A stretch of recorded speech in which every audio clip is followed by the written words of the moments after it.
Hi అండి. ఈరోజు మెంతుల పులుసు ఎలా తయారు చేయాలో చూద్దాం రండి.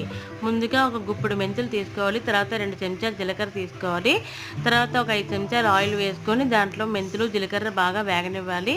తర్వాత 2 ఉల్లిపాయలు తీసుకొని చిన్న ముక్కలు కోసుకొని అవి కూడా బాగా వేగనివ్వాలండి. వేగిన తర్వాత 5 టమాటా పళ్ళు తీసుకొని మిక్సీ కొట్టేసుకొని దాన్ని కూడా బాగా వేగనివ్వాలి.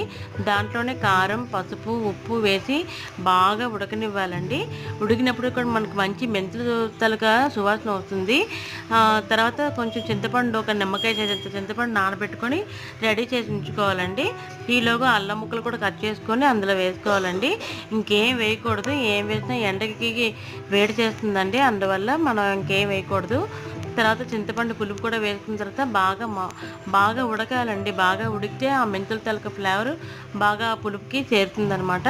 పచ్చిమిరపకాయలు వేసి కరివేపాకు వేసుకొని దించుకోవడమే. Please subscribe.